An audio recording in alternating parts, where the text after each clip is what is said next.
बीड जिल्ह्याच्या आष्टी तालुक्यातील एक सुप्रसिद्ध व्यक्तिमत्व म्हणजे राम खाडे. भ्रष्टाचारांची त्यांना प्रचंड चीड आहे. आजवर त्याने विविध प्रकारचे भ्रष्टाचार बाहेर आणलेले आहेत, म्हणून त्यांना भ्रष्टाचारांचा कर्दनकाळ असेही म्हणून ओळखले जाते. बीड जिल्ह्याचे तत्कालीन जिल्हाधिकारी सुनील केंद्रेकर साहेब म्हणजे त्यांचे सच्चे मार्गदर्शक. त्यांच्या मार्गदर्शनाखालीच हे राम खाडे या लढाईमध्ये दूरदूरवर प्रसिद्ध झालेले आहेत. महाराष्ट्राचा जाणता राजा म्हणून ओळखल्या जात असलेल्या शरदचंद्र पवार साहेबांचे ते लाडके कार्यकर्ते आहेत. जयंत पाटील यांनी राम खाडे यांचे कार्य पाहून त्यांना मोठी ताकद दिलेली आहे. सध्या हे राम खाडे आष्टी विधानसभा मतदारसंघाचे विधानसभा अध्यक्ष आहेत. सर्वसामान्यांची सेवा करण्याचा त्यांना मोठा छंद आहे. यामुळे सामान्य जनतेच्या मनामध्ये त्यांना आमदारकीचे स्थान आहे. म्हणून भावी आमदार असेही बोर्ड त्यांच्या चाहत्यांनी त्यांच्या वाढदिवसाच्या निमित्ताने गावामध्ये लावलेले आहेत. यामुळे अशा या सुप्रसिद्ध आणि एका धाडसी व्यक्तिमत्वाच्या आजवरच्या धगधगत्या जीवन प्रवासावर प्रकाश टाकण्याकरिता त्यांच्याशी आमचे मुलाखतकार संतोष रोकडे यांनी साधलेला हा विशेष संवाद पहा न्यूज 1 महाराष्ट्र वाहिनीवर.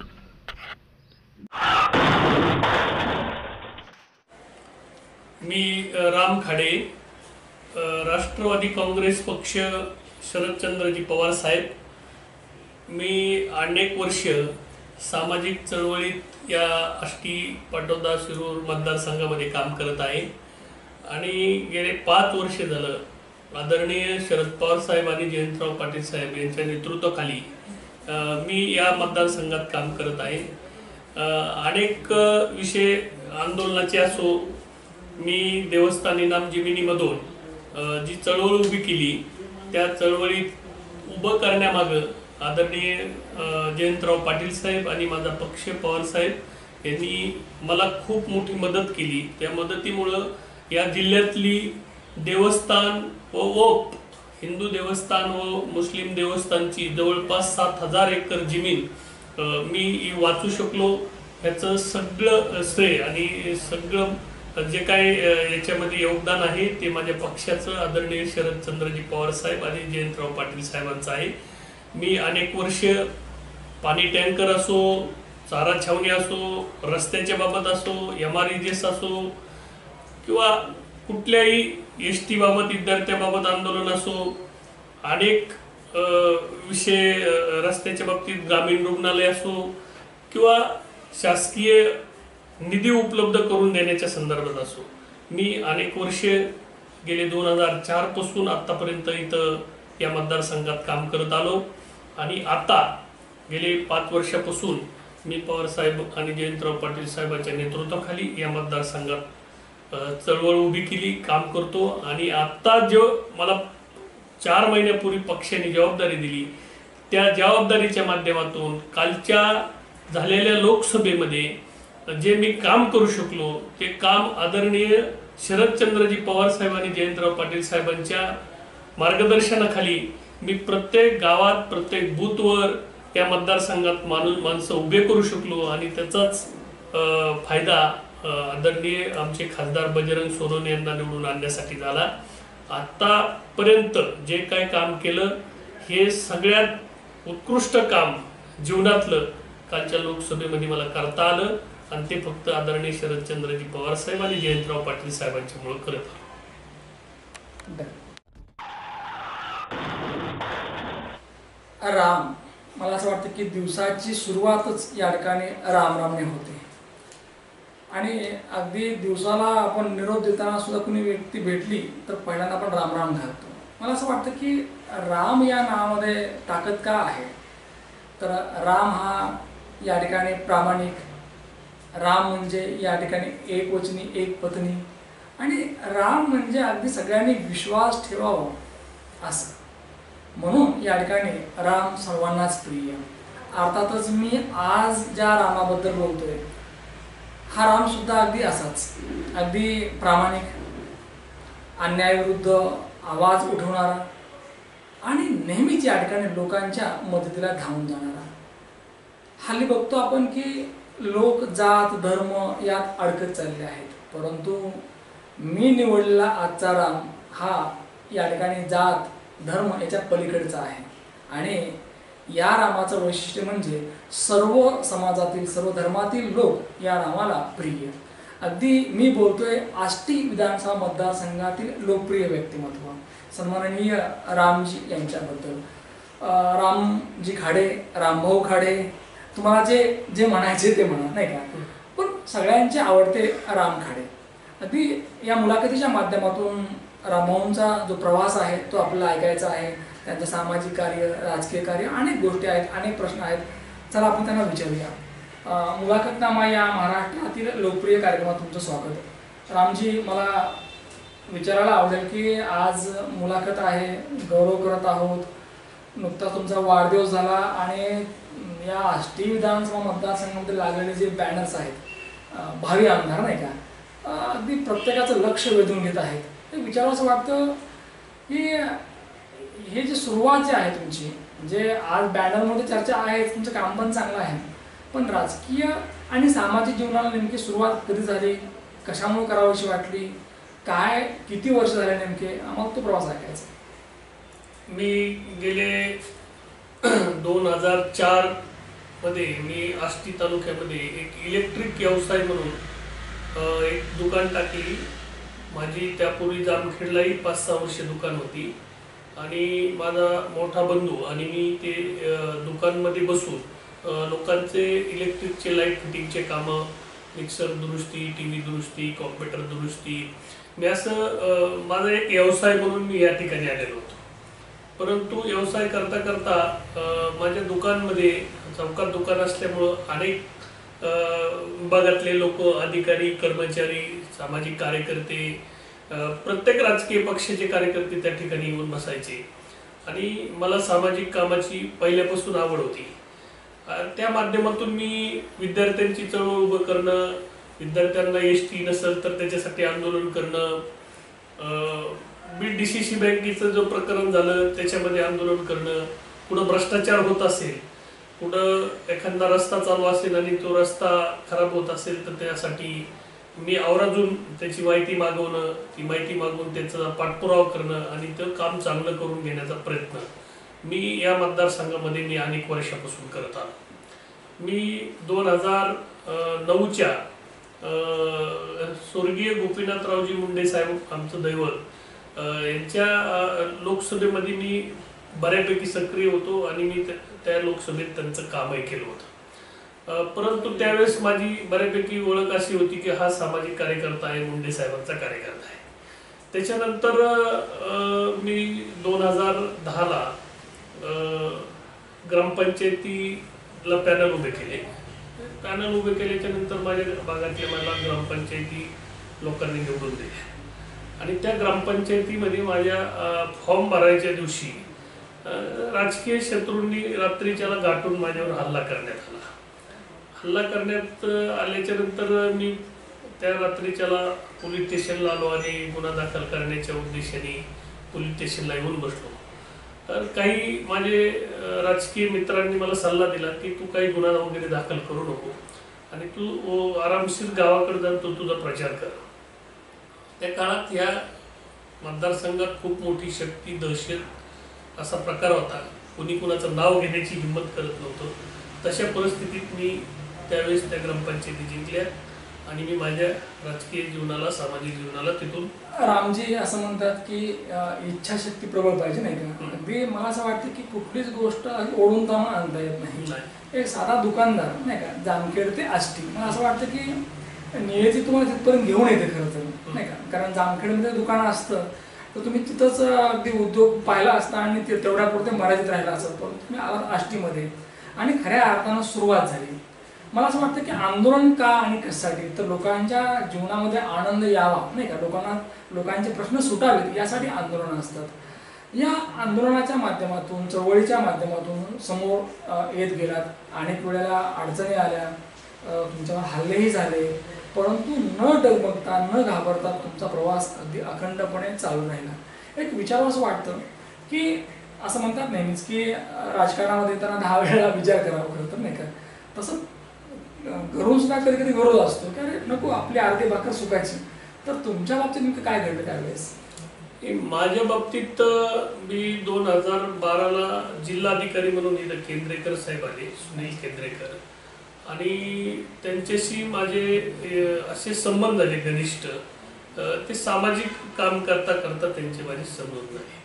आणि त्याच्यात मी चारा छावणीच्या बाबतीत मला त्यांनी एक चारा छावणी दिली आणि मी त्या चारा छावणीच्या माध्यमातून 3032 जनावरं माझ्या भागातले त्या ठिकाणी सांभाळले आणि त्याला व्यवस्थित चारा पाणी दिलं.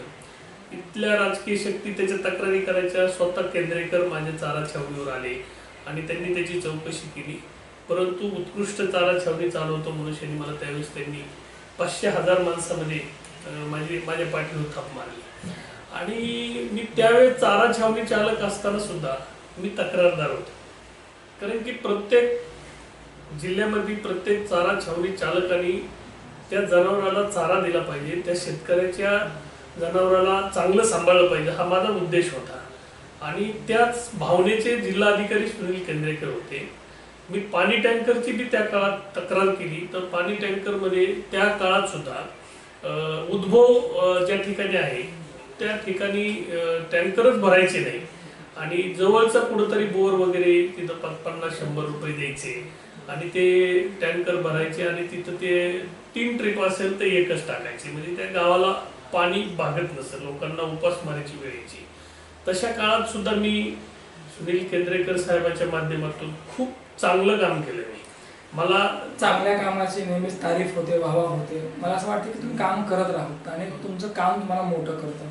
स्वतःच्या कर्तव्यातून स्वतःच्या कामातनं पुढं आलेलं नेतृत्व म्हणजे आपण आहात. तर विचारावं वाटतं की हा प्रवास करत असताना म्हणजे सुरुवात जेव्हा केली होती तेव्हा कधी असं वाटलं होतं का की माझं अस्तित्व फक्त गावापुरतं आहे आणि आता एक वेळ असा येईल की हा पूर्ण आष्टी विधानसभा मतदारसंघ मला ओळखेल, अशी कधी कल्पना असं माझ्या कधी मनात आलं नाही. कारण की सुनील केंद्रेकर साहेबांची बदली झाली 4थ्या दिवशी सुपारी दिली काही इथल्या राजकीय शक्तीने, मला घरी येऊन मारले गेले. मला 10-5 लोकांनी येऊन घरी येऊन हल्ला केला. मला केंद्रेकर बोलले होते जिल्हाधिकारी की तू माझी बदली झाली की तुझ्यावर अटॅक होईल, आणि ते तसं झालं. ऍक्च्युली ते जीव लावणारा अधिकारी होता आणि हल्ला झाला. आणि नंतर असं मला वाटलं की आपलं आता काही खरं नाही, आपलं राजकीय भवितव्य काही खरं नाही. आणि मी अत्यंत गरीब कुटुंबात जन्माला आलेला माणूस. माझे वडील ऊसतोड कामगार होते. माझे वडील वारल्याच्या नंतर 2 एकर शेती माझ्या नावावर म्हणजे वारसाने आली. माझ्या नावावर 2 एकर, बंधूच्या नावावर 2 एकर. परंतु मी खचून कधी गेलो नाही, मी हारलो कधीच नाही. मी 2003 मध्ये आत्महत्या करायला विचार केलेला माणूस, पण परमेश्वराने मला आत्महत्या करायचा विचार डोक्यात येऊ दिला नाही. ह्या सगळ्या गोष्टीला मी तोंड देत मी 2017ला मी चारा छावण्या चालवल्या, 5-7 चारा छावण्या चालवल्या. 10,000 जनावर या मतदारसंघातले आष्टी पाटोद्यातले मी जगवायचं पुण्याचं काम केलं. आणि त्यावेळेस मी तक्रारदार होतो चारा छावणीचा, की चारा लोकांनी दिला पाहिजे, जसा राम खाडे देतो तसा सगळ्यांनी दिला पाहिजे. नवल किशोर राम नावाचे जिल्हाधिकारी होते, उत्कृष्ट काम केलं त्यांनी. स्वर्गीय गोपीनाथरावजी मुंडे साहेबांच्या बरोबर काम करताना अतिशय ज्यावेळेस साहेबांना भेटावा त्यावेळेस एक ऊर्जा निर्माण व्हायची आणि त्या ऊर्जेच्या याच्यावर सत्ता जरी नसली तरी परंतु मुंडे साहेबांची एक छबी आहे, मुंडे साहेबांची काम करण्याची पद्धत ही अतिशय चांगली होती आणि ती कार्यकर्त्याला जीव लावणारी होती. परंतु साहेब गेल्याच्या नंतर मी नर्वस झालो. मी राजकारणामध्ये पर्याय शोधत होतो बरेच दिवस, परंतु पर्याय शोधत नव्हता, वेळ मिळत नव्हता, कुठं जावं असं म्हणजे दिशाच राहिलेली नव्हती. काही राजकीय विरोधक होते त्या ठिकाणी, तिथं मला जाता येत नव्हतं. परंतु असा विचार मनात येत होता की पवार साहेबांच्या बरोबर काम करावं, जयंतराव पाटील साहेबांच्या बरोबर काम करावं. आणि काम करत असताना करता वेळ आली, 2019ची विधानसभा आली आणि त्या विधानसभेमध्ये मी राष्ट्रवादी काँग्रेस पक्षात प्रवेश करण्याचा निर्णय घेतला. आणि मग मी त्याच्यामध्ये कड्याच्या सभेत माझे आमदार साहेबराव दरेकर आणि आम्ही सोबत त्यावेळेस पक्षात प्रवेश केला आणि त्याच वेळेस राष्ट्रवादी काँग्रेसचा आमदार या मतदारसंघात विजय झाला. त्या विजय झाल्याच्या नंतर पवारसाहेबांच्या जवळ जाण्याची आणि जयंतराव पाटील साहेबांच्या जवळ जाण्याची या सर्व चळवळीच्या माध्यमातून मला संधी मिळाली आणि त्या संधीचं सोनं करण्याचा मला लाभ आदरणीय पवारसाहेबांच्या आणि जयंतराव पाटील साहेबांच्या माध्यमातून घेता आला. जयंतराव पाटील साहेबांनी, शरद पवार साहेबांनी या मतदारसंघासाठी रस्त्याचा विकास असो, पाण्याचा प्रश्न असो, एकतर आमचा मतदारसंघ ड्राय भाग असतो आणि ड्राय भाग असल्यामुळं पाणीच मिळत नाही, कधी कधी 3-3 वर्ष पाऊस पडत नाही. अशा परिस्थितीत आम्हाला पाणी उपलब्ध झालं पाहिजे या मागणीला जयंतराव पाटील साहेब जलसंधारण मंत्री होते आणि ती मंत्री असताना आम्हाला उपसा सिंचन योजनेसाठी 1400 कोटी रुपये मंजूर केले आणि हे पवार साहेबांच्या सूचनेवरून आणि जयंतराव पाटील साहेबांच्या याच्यावरून मंत्रिपदाच्या यातून हे काम झालं. शासन बदललं, शासन बदलल्यावर हे यांना खपलं नाही, तीच प्रशासकीय त्यावेळेस त्यांनी स्टे दिला, थांबवण्यात आली आणि आता त्याची टेंडर निघलेली आहे आणि टेंडर निघून त्याचं काम चालू झालेलं आहे असं त्या विभागाचे अधिकारी सांगत आहेत. पाणी जर उपलब्ध झालं तर शेतकऱ्यांसाठी फार मोठी जमेची बाजू होईल, कारण की ड्राय भागे आमच्याकडे साखर कारखाना नाही आणि ह्या साखर कारखाना जो आमचा बंद आहे हा चालू करण्यासाठी सुद्धा आदरणीय शरदचंद्रजी पवार साहेब असतील, जयंतराव पाटील साहेब असतील यांच्याकडे आम्ही पाठपुरावा करणार आहेत आणि हा साखर कारखाना जर आमच्या भागातला चालू झाला आणि पाणी जर उपलब्ध झालं तर आमच्या शेतकऱ्यांना याचा खूप मोठा लाभ होऊ शकतो आणि याच्यात वंचित कमीत कमी क्षेत्रावाला शेतकरी सुद्धा याच्यामध्ये ऊसाचा शेतकरी होऊ शकतो, ऊस उत्पादक होऊ शकतो आणि त्याचा लाभ त्या शेतकऱ्याला मिळू शकतो. आमच्याकडलं दारिद्र्य कमी होण्यासाठी या माध्यमातून आम्हाला फायदा होईल आणि तो मी नक्कीच या मतदारसंघातल्या जनतेने मला जर सेवा करण्याची संधी दिली, आदरणीय पवार साहेबांनी मला जर संधी दिली, जयंतराव पाटील साहेबांनी जर मला उमेदवार म्हणून पुढे केलं तर मी नक्कीच लढेन. नाही तर मी इथून पुढचं राजकारण, इथून पुढचं सगळं जीवन आदरणीय पवारसाहेब जयंतराव पाटील साहेबांच्या सोबतच घालायचं आहे. कारण की इतकी काळजी घेणारे नेते, जीव लावणारे नेते हे जर कोण असतील ते मी जवळून अत्यंत वाईट काळामध्ये मी अनुभवलेला आहे आणि मी आज बोलतोय मीडियासमोर ह्याचं सुद्धा कदाचित पवार साहेब आणि जयंतराव पाटील साहेबच मला अमृत म्हणून मिळाले म्हणून मी इथं आहे.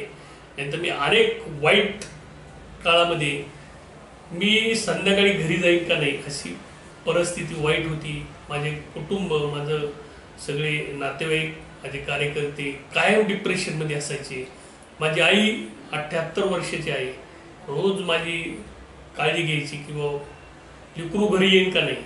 माझं सगळं कुटुंब डिप्रेशनमध्ये असायचं आणि ह्या डिप्रेशनमध्ये माझा मदत, आधार कोणी दिला असेल तर ते आदरणीय शरदचंद्रजी पवार साहेब आणि जयंतराव पाटील साहेब.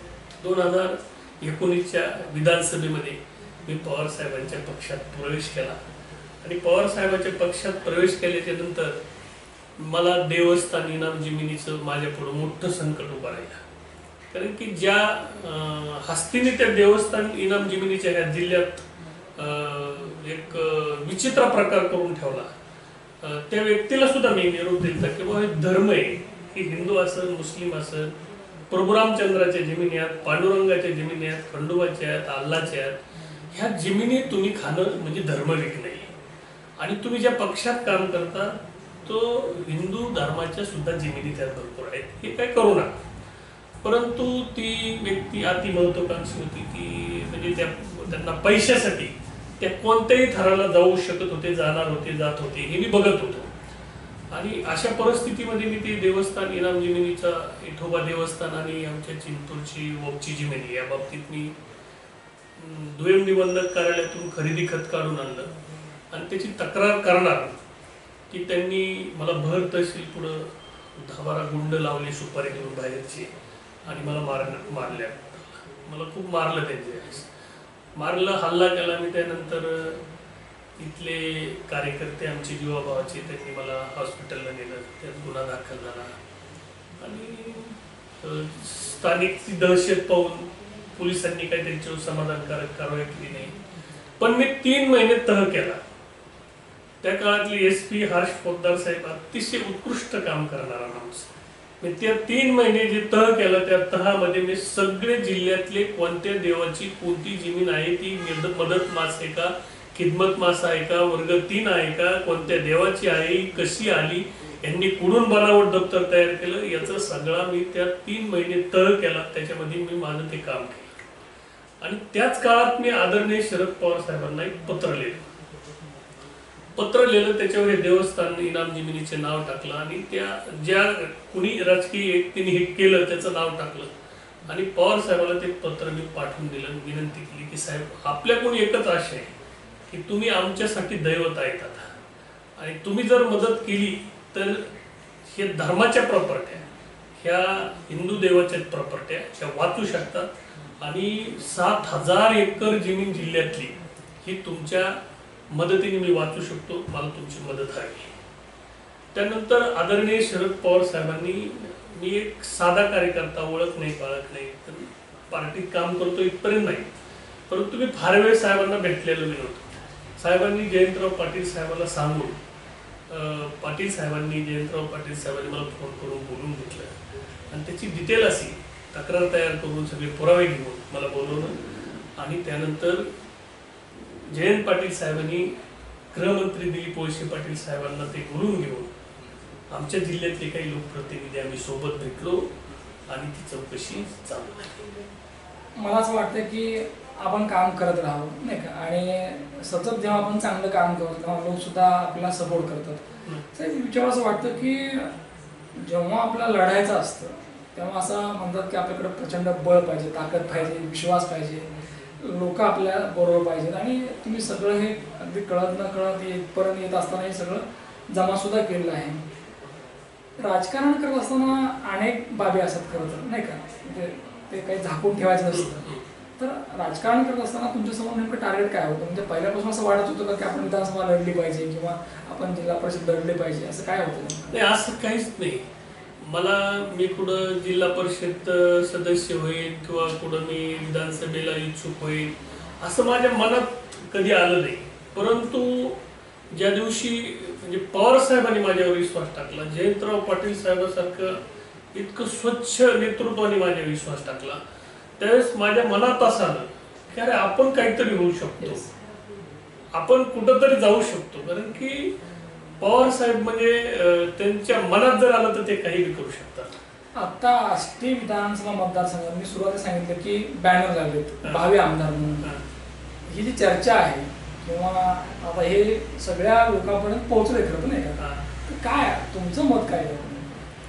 मी काय वाढदिवस इथून मागे छोटं मोठं माझे कार्यकर्ते माझा वाढदिवस बनायचे. यावेळेस मला बरेच लोक, मी कालच्या लोकसभेत आदरणीय पवार साहेबांचा जवळचा आहे म्हणून शनी माझी ओळख निर्माण झाली, जयंतराव पाटील साहेबांचा जवळचा आहे म्हणून ओळख निर्माण झाली, आणि त्या माध्यमातून मला पवार साहेबांनी शिर्डीच्या शिबिरामध्ये माननीय जयंत पाटील साहेबांनी माझी जबाबदारी दिली, आष्टी विधानसभा अध्यक्ष शरदचंद्रजी पवार साहेब पक्षाचा. आणि जयंत पाटील साहेबांनी तो विश्वास माझ्यावर दाखवला आणि मी त्या काळात आष्टीत राष्ट्रवादी काँग्रेस पक्षाचा म्हणजे आम्हाला कार्यकर्ताच दिसत नव्हता, आम्हाला कोणी बोलायचंच नाही, नाही का, आणि माणूसच नव्हता राहिलेला. परंतु जयंत पाटील साहेबांनी मला पक्षाचं प्रमुख केलं आणि मी जे फिरत बसलो, मी इतका फिरलो या आष्टी पाटोदामध्ये, शिरूरमध्ये काही भागात, की मी नवीन टीम तयार केली.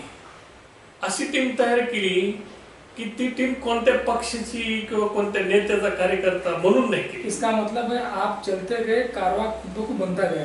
एकदम बिलकुल बनत केलं. मी जे सत्ताधारी पक्षाचे 2 आमदार त्यांच्या गावानी सुद्धा मी माणसं उभे करू शकलो बुथवर आणि तिथं सुद्धा मी मतं घेऊ शकलो. याच्यापेक्षा म्हणजे मोठा आनंदच कशात मिळाला नाही मला. कारण पवार साहेबाचं नाव घेतलं की मला कुठंच अडचण यायची नाही. त्याचं कारण असं होतं की मला पवार साहेबांनी, देवेंद्र फडणवीस साहेब गृहमंत्री झाले या राज्याचे, मला पवार साहेबांनी प्रोटेक्शन दिलं होतं. पोलीस प्रोटेक्शन माझं काढून घेण्यात आलं. साहेब, कोण असं माणूस खिशातले पैसे देऊन, पक्षाचे पैसे देऊन मला 2 गार्ड पाठवले बाहेरून साहेबांनी, आणि त्याचं सगळं म्हणजे त्यांनी खर्च स्वतः जयंतराव पाटील साहेबांनी आणि शरद पवार साहेबांनी केला. याच्यापेक्षा कोण प्रेम करतो? मला असं वाटतं की आपण जर चांगलं काम करत असाल तर नेतृत्व सुद्धा आपल्यावर विश्वास ठेवतं, तेवढी माया देतं, सपोर्ट करतं, आणि तुम्ही ते सगळं अनुभवलं नाही का? नक्कीच. रामजी, मला एक विचारावं असं वाटतं की जर पक्षाने संधी दिली, आता बॅनर तर लागलेले आहेतच, आहे की नाही, जर संधी दिली तर काय नेमकं कुठल्या मुद्द्यावर आपण निवडणूक लढू इच्छितो? नाही, मी एक नवीन चेहरा, आणि त्यामध्ये ओबीसी नवीन चेहरा, कारण की आता एवढं पेचार झालेलं आहे जातीचं इतक्या मोठ्या प्रमाणात, आणि जिल्ह्यात माझं असं मत आहे की परळी जर सोडलं तर ओबीसी वोटर ह्या मतदारसंघात परळीपेक्षा बी जास्त आहे.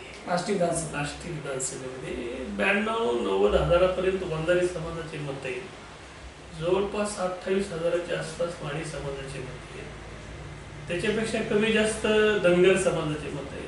मुस्लिम समाज तर प्रिय आहे, शरद पवार साहेब प्रेम करतो, दलित समाज आहे, आणि माझे सर्व जाती धर्म. एकूणच काय की तुमच्या समीकरण जे आहे तुमचं, त्यामुळे असं वाटतं की तुम्हाला विजयाची खात्री वाटते, 100% आपल्याला विजयाचा गुलाल लागेल याची खात्री आहे. मला उदाहरण घ्या की ही लोकशाही आहे शेवटी, इथं प्रत्येक लोकाला अधिकार आहे मतदान करण्याचा, नाही का? तर जर संधी भेटलीच तर एक भावी आमदार म्हणून, किंवा जर संधी भेटलीच तर काय चित्र असेल नेमकं?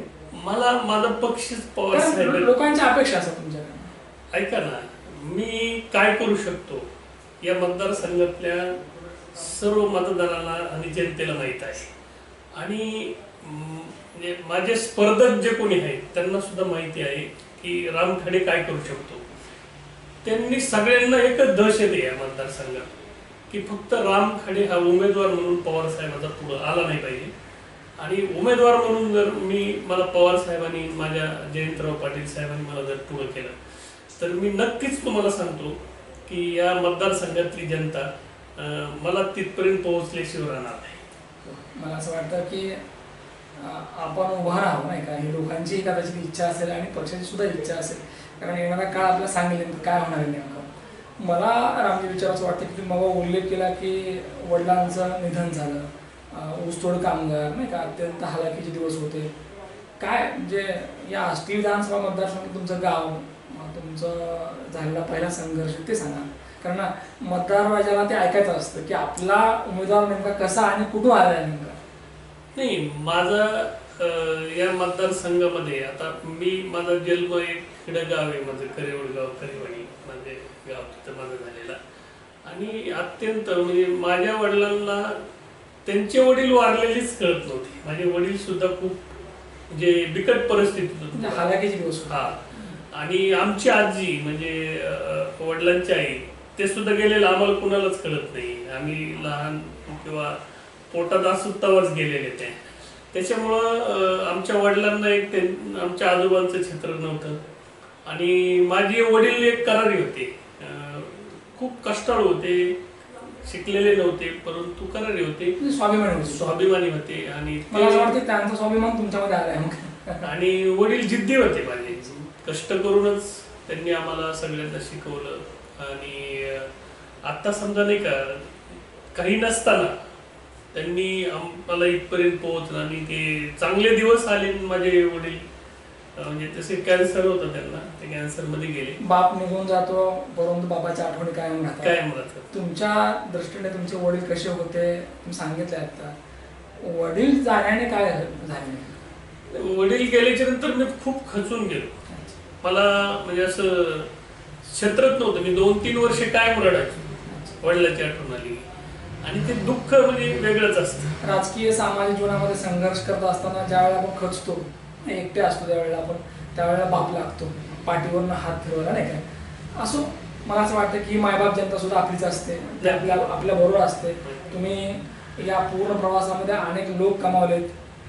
मला असं वाटतं की ज्यांना माणसं कमावलेत त्याला भीती नसते कुठलीच. साहेब, विचार असं वाटतं की जनरली काम करत असताना अनेक बाबींकडे आपण लक्ष देतो, तसं तुमच्या बाबतीत नेमकं काय घडतं नेमकं, म्हणजे काम करत असताना कुठल्या कुठल्या बाबींकडे लक्ष देता की जेणेकरून सगळ्यांनाच वाटावं की अरे राम आपले आहेत? नाही, माझी एक पद्धत आहे. माझ्याकडे कुठलाही माणूस आला, कुठल्याही जाती धर्माचा येऊ, कितीही वंचित येऊ, मी त्याचं समाधान करण्याचा प्रयत्न करतो. त्याचं काम माझ्याकडून होईल का नाही मला माहीत नाही, परंतु त्याचं काम मार्गी लागण्यासाठी मी नाही त्या अधिकाऱ्यांच्या पर्यंत जातो, फोन करतो, मी भेटतो, पाठपुरावा करतो. माझी पद्धत आहे. मी एक तर हातात माझे काम घेत नाही, कारण माझ्याकडे खूप जवळपास 5-7 जिल्ह्यातून या देवस्थान इनाम जमिनीत माझं नाव झालं आणि त्यामुळे खूप लोक माझ्याकडे येतात. या पूर्ण प्रवासामध्ये अनेक माणसं आपण जोडली. मी मुद्दाम वारंवार उल्लेख करतो कारण राम खाडे म्हणजे माणसं जोडणारा माणूस आहे, नाही का? आणि राम या नावाप्रमाणेच अगदी सच्चे प्रामाणिक आहात. साहेब, या पूर्ण प्रवासामध्ये अनेक तुम्हाला गुरुवारी भेटले असतील, मार्गदर्शक भेटले असतील, चांगली माणसं भेटली असतील. तुम्हाला या प्रवासात सगळ्यात जास्त आवडलेली माणसं कोणती, जी कायम तुमच्या स्मरणात राहतील? नाही ना, माझ्याबरोबर काम करताना माझ्या वाईट परिस्थितीत मला जे मदत करणारी माणसं येतात, मी त्यांचं नाव असं घेऊ शकत नाही, कारण सगळ्यांचे नाव घेणं शक्य नाही. इथं राजकीय परिस्थिती थोडी वेगळी आहे. मी कुणाचं नाव घेतलं की त्याला टार्गेट केलं जातं, त्याला टार्गेट करून त्याला धमकवलं जातं. पण निश्चितपणे ती माणसं तुमच्या कायम लक्षात राहिली आहे. परंतु कालच्या इलेक्शन मध्ये, लोकसभेमध्ये बजरंग बाप्पाला निवडून आणण्यासाठी पवार साहेबांच्या नावाने मी ज्या ज्या माणसाकडे गेलो आणि ती माणसं माझ्याकडे उभे राहिली, त्याच्यातले माझे मित्र दीपक खेडे असतील, गंगाधर आबाजबे असतील, समजा महादेव साके असेल, धांजे सर असतील, बाळासाहेब असतील, शिवाजी परभणी असतील, महादेव भोक असतील, संदीप हाडे असेल, अशोक मस्के असतील, म्हणजे इतके कार्यकर्ते, समजा बाबासाहेब ससे असतील, इतके लोक माझ्या बरोबर उभे राहिले. आता माझ्याबरोबर सावलीसारखे माझे असणारे शेख अब्दुल गनी, मुंबईला जाताना माझ्याबरोबर ड्रायव्हर बी नसायचा, आम्ही दोघंच असायचो. माणूस बी गाडीत बसत नसायचा, प्रकरण चालू असायचं आणि सगळे हे विघ्न संतोषी माणसं असायची. कधी कुणाला काय करते, कारण की घरून प्रेशर राहायचं, समाजात प्रेशर राहायचं, तू जपून राहा, तुझ्यावर परत हल्ला करते, तुझ्यावर परत अटॅक करते, जपून राहा. म्हणजे असे जीवाला जीव देणारे या मतदारसंघात खूप चांगले लोक आहेत. चला, एकदाची तुतारी वाजली आज बॅनर लावून, नाही का? नाव झाले आता, सगळ्यांनाच माहीत झालं की आता राम खाडे काय आता शांत बसणार नाहीत, आता उभारणार आहेत ते, कारण खाडे आणि खडे नाही का, आणि उभारायचे खरं तर एकूणच आज न्यूज वन महाराष्ट्र चॅनलच्या माध्यमातून आष्टी विधानसभा मतदारसंघातील लोकांना आपण काय सांगू इच्छितो? या मतदारसंघामध्ये एक युवकांसाठी, शेतकऱ्यांसाठी अत्यंत चांगल्या गोष्टी करण्यासारख्या आहेत. कारण शासन दरबारी आपण एक लोकप्रतिनिधी म्हणून ज्यावेळेस जातो त्यावेळेस जनतेला, मतदारांना काय दिलं पाहिजे ह्याचं जर आपल्याला अभ्यास असेल, त्याचं जर आपल्याला ज्ञान असेल, तर नक्कीच या मतदारसंघात MIDC सारखे मोठे उद्योग आपण उभे करू शकतो. शेतकऱ्यांसाठी मोठमोठाले गाय गोटे असतील, शेतकऱ्यांचं दूध उत्पादनामध्ये वाढ होईल, शेतकऱ्यांच्या मालाला चांगल्यापैकी हमीभाव देण्यासाठी शासनाकडे आपल्याला प्रयत्न करता येतील. आणि आमच्या भागामध्ये आपला भाग जो आहे हा ड्राय भाग असल्यामुळे पाण्याच्या ज्या गोष्टी आहेत त्या पाणी उपलब्ध करण्यासाठी मी शासन दरबारी अत्यंत सर्व मतदारांना, या मतदारसंघातल्या जनतेला सोबत घेऊन मी मोठी चळवळ उभी करून जायकवाडीचं सुद्धा पाणी या मतदारसंघाला, काही भागाला मिळण्यासाठी प्रयत्न करू शकतो. आणि ते प्रयत्न जर आपण प्रामाणिक केले तर ते सुद्धा आपल्याला पाणी मिळू शकतं. आता कृष्णा खोऱ्याचं जर आपण बघत बसलो तर अनेक दिवसापासून जे चाललेला प्रोजेक्ट आहे, या प्रोजेक्टमध्ये जितक्या लवकर होता येईल तसं जयंतराव पाटील साहेबांनी आमच्या खुंटेपूर साठवण तलावाला उपसा सिंचन योजनेला जी मंजुरी दिली, ती मंजुरी देऊन या मतदारसंघातल्या शेतकऱ्यांसाठी पाणी उपलब्ध करण्यासाठी त्यांनी जी त्यावेळची भावना दाखवली, त्याचंच आता टेंडर निघलेलं आहे आणि त्या टेंडर निघून आता त्याचं काम चालू झालेलं आहे. परंतु इतर राजकीय परिस्थिती पाहिली की प्रत्येक जण श्रेय घेण्याचा प्रयत्न करतो, परंतु हे काम करताना आदरणीय जयंतराव पाटील साहेब आणि शरद पवार साहेबांच्या सूचनेप्रमाणे झालेलं आहे, हे नाकारता येणार नाही. या महाराष्ट्रातच नव्हे तर या देशामध्ये जर लोकप्रिय व्यक्तिमत्व कोण असेल तर ते आदरणीय शरदचंद्रजी पवार साहेब. शरदचंद्रजी पवार साहेब यांच्यावर प्रेम करणारे महाराष्ट्रातील लाखो नव्हे कोटी लोक आणि साहेबांचा पक्ष म्हणजे राष्ट्रवादी काँग्रेस पार्टी शरदचंद्रजी पवार साहेब या पक्षामध्ये अनेक निष्ठावंत आहेत, नवे निष्ठावंतांची फौज आहे. आणि त्यातलं एक व्यक्तिमत्व ते म्हणजे आपल्या बीड जिल्ह्यातील आष्टी विधानसभा मतदारसंघातील आदरणीय राम खाडे. मला असं वाटतं की राम खाडे असं म्हटलं की रामकृष्ण हरी वाजवत होतारी, नाही का. आता लोकही म्हणतात की राम खाडे दिसले की रामकृष्ण हरी वाजवत होतारी. आणि याचं कारणही ठरलं, नुकतं त्यांचा वाढदिवस झाला आणि या वाढदिवसाच्या अनुषंगाने अनेक सामाजिक उपक्रम त्यांनी हाती घेतले, त्यांच्या कार्यकर्त्यांनी हाती घेतले. आणि या उपक्रमात राम खाडे यांच्याबरोबर या आष्टी विधानसभा मतदारसंघातील सर्व जाती धर्मातील लोक होते. या ठिकाणी प्रामुख्याने उल्लेख करावा असं वाटतो. बॅनरवर अगदी कार्यकर्त्यांनी लिहून टाकलं की भावी आमदार.